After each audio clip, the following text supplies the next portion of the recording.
लकीर तेजस्वी जी ने खींच दी है। 5 लाख नौकरी भी दिया और 3.5 लाख प्रक्रियाधीन भी किया।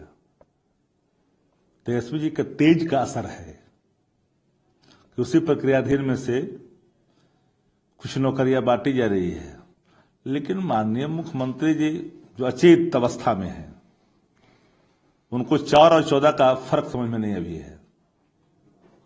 अगर 4 और 14 का फर्क समझ में आता तो 2005 के पहले कपड़ा नहीं पहनती थी औरतें, ये सवाल नहीं सामने आता। सुंदर नहीं होती थी 5 के पहले, ये सवाल नहीं आता। यही बिहार के मरहूम हो चुके उप मुख्यमंत्री ने कहा था कि भगवान भी आ जाएंगे तो नियोजित शिक्षकों को राजकर्मी का दर्जा नहीं मिल सकता है, लेकिन तेजस्वी जी ने सच करके दिखाया। कहा सो किया। उस व्यक्ति का नाम तेजस्वी जो अपने कर्तव्यों से नहीं चूकते। आज नियुक्ति पत्र बांटने की ललक यहां से लेकर वहां तक आया। रोजगार और नौकरी का एजेंडा किसने लाया? नीतीश जी ने तो कहा था 2020 के चुनाव में पूर्णिया में कि अंत भला तो सब भला मेरा अंतिम चुनाव है। लेकिन नीतीश जी को रहमन यह गरीबी का कभी न निष्फल जाए, मरी खाल की सांस से तो लौ भस्म हो जाए। कीमत तो चुकानी पड़ेगी जिंदा रह करके नीतीश कुमार जी को। यही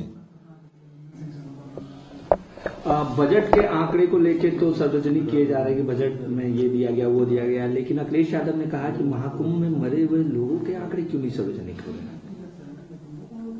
महाकुंभ में जो लोग मरे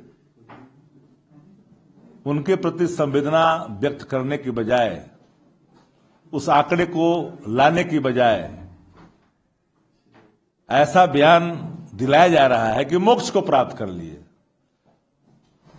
मोक्ष की जिसको परिभाषा नहीं पता, मोक्ष का मतलब जिसको नहीं पता, ऐसे लोग बोल रहे हैं।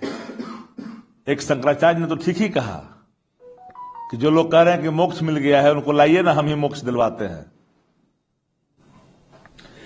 दिल्ली में जिस तरीके से चुनाव को लेकर अब बयानबाजी तेज हो गई है, चुनाव प्रचार थम चुका है और ऐसे में अब कहा जा रहा है कि ईसीओ के गुंडे अब सड़क पर उतर के धमका रहे हैं। देखिए, देश में जो इलेक्शन कमीशन ऑफ इंडिया का जो रोल है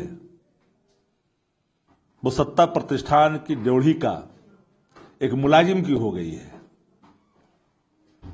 जैसे सत्ता प्रतिष्ठान कहता है मुलाजिमों से ही काम करता है।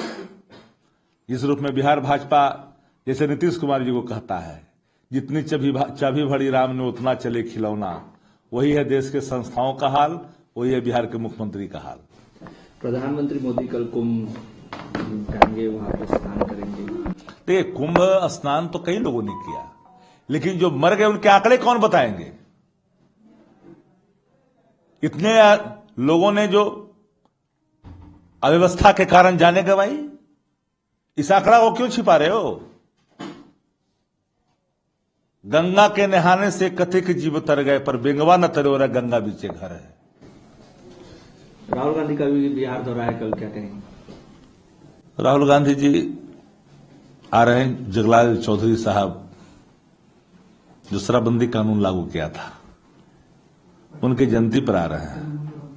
तो स्वाभाविक तौर पर जब आ रहे हैं तो उनके निर्णय किसी जयंती में आने का है तो बिहार के कार्यक्रमों में हिस्सा ले रहे हैं। प्रधानमंत्री जी के बार आए चुनाव जीतने के बाद, सरकार बनाने के बाद। सरकार बनाने के लिए यहां रोड पर उतर कर दंडवत कर रहे थे। सरकार जब बन गई तो ठेंगा दिखा दिया बिहार को।